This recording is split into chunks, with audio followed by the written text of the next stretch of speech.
instrumental to me. It's more.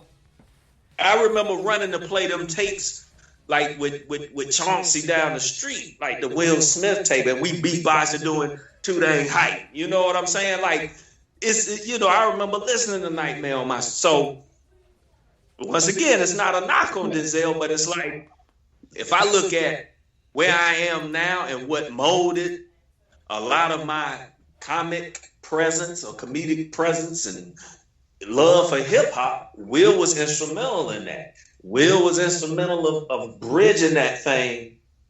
Even my mama and them like Will, and they couldn't stand rap. But see, here's the thing, though. I see Will. Denzel Washington is so good. Great points. Denzel Washington is so good. He saved a lot of movies from being terrible. And I'm going to give you 3 examples right now that these movies would have been horrible movies had Denzel Washington not been in them. The first one is The Bone Collector. The second one is Fallen. The third one is The Manchurian Candidate. And to be completely honest, I could continue to go on because Two Guns was halfway from being stupid, but that ended up being pretty good because Denzel Washington was in it. The Unstoppable was a dumb movie. So was John Q. But Denzel's such a great actor that he saved those movies from being dumb. So was Out of Time. Probably one of the stupidest movies you would ever watch, but he made it watchable. Like that's why it's hard to get rid of him. He saved. But the argument ain't that. The argument ain't that is all truth and fact and 100%. And Denzel is one of the best that ever did it. But when you put it in the context of what I have to live without, Denzel got to go. I don't rush. Like, I will run to say, if somebody say, we playing Bad Boys. I will run if somebody say, we playing Boomerang. I will run if somebody plays another one of Martin's movies. Blue Steel. But, in Denzel. Blue Steel. Yeah, you love Dr. Buck. You would run to the TV or away from the TV in Blue Steel? Blue Street. Blue Street. Blue Street. Okay. Blue Street. But I run to that, and part of that's because I love comedy just as much. Yeah. But that don't knock. Like I say, one of my favorite movies of all time is The Pelican Brief with Denzel. But if I got to lose one, I can't edit. I mean, come on, man. Boomerang? I can't have Boomerang? Go ahead, McKee.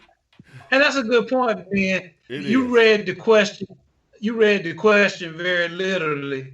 It did say, what could you not live with? Exactly. It didn't say who's the best all time. And I kind of approached it with who's the best, all things considered.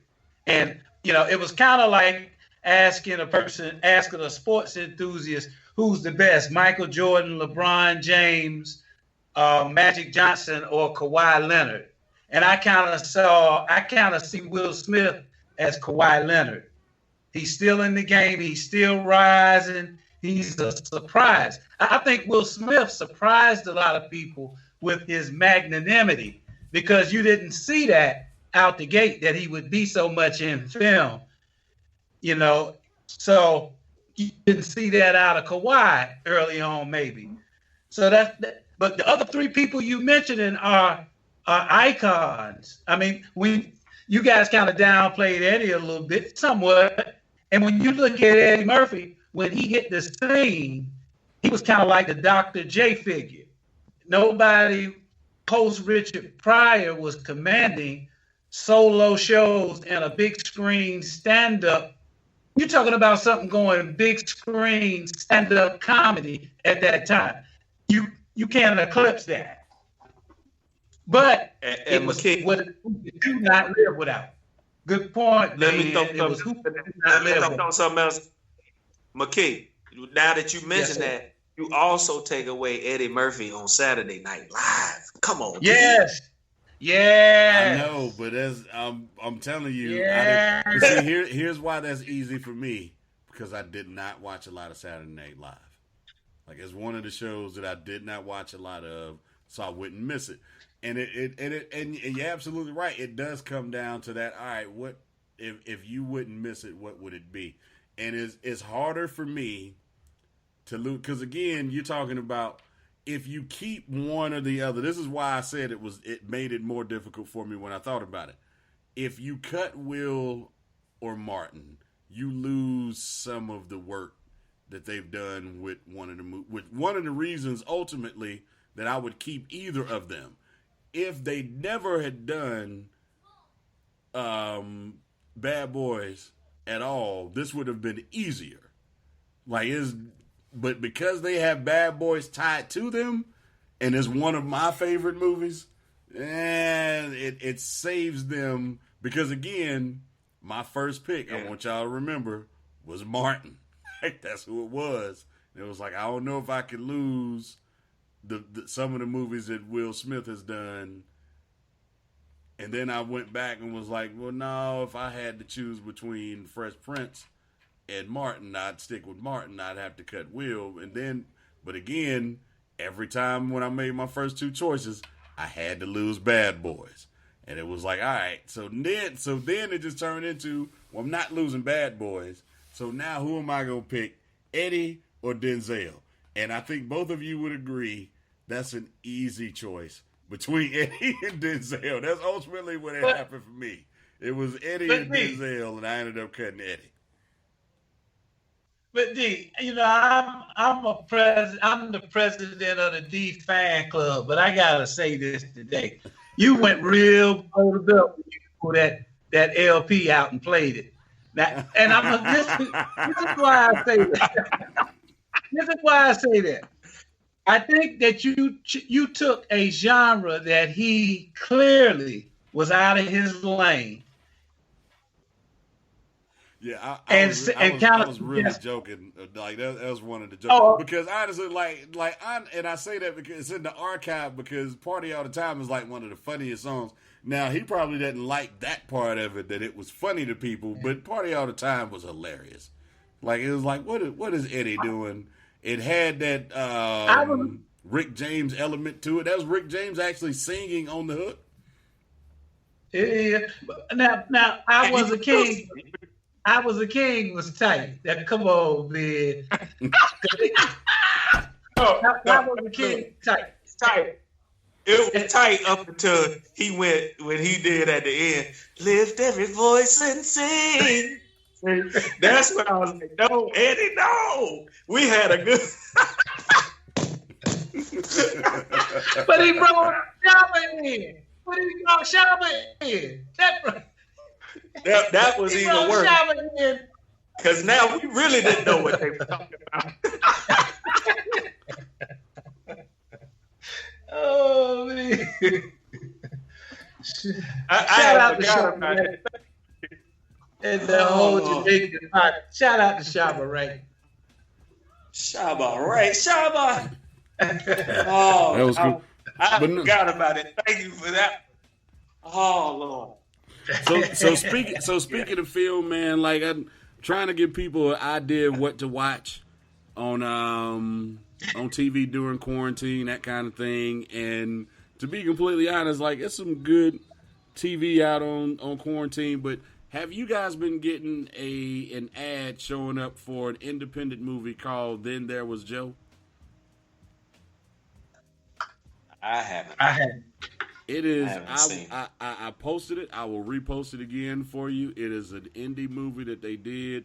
They ran out in Sundance. It's about two brothers that are going in completely different directions. Their father is a prominent member of the community because he's a judge, and one of the brothers is always in trouble, and the other one is as straight-laced and to the point as you could. They are completely on opposite ends of the spectrum, and they're trying to build their relationship back up through a series of interactions. And while it's not gut-busting funny, it's worth it to go out and just watch the movie. It's $6 if you download it on HD, but if you want it with all the with some of the extras, it's just $8 to do that. And I think all you got to do is there's like a 15-25% off code where you can put in ha, and that gives you 20% off, I believe. But I watched it. I hadn't seen all of it because when I tried to watch it the other day, it was a little later on, and I'm 41, so I fell asleep on it.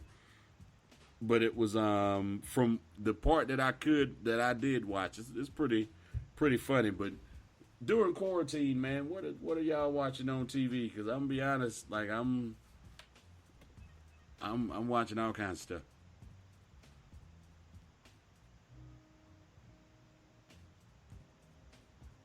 Okay. Well, you just I was technical. But for me, honestly, if I'm not watching stuff that the kids want to watch, I'm watching a lot of like documentaries. Like I've been on Netflix, like just finding certain documentaries that I like.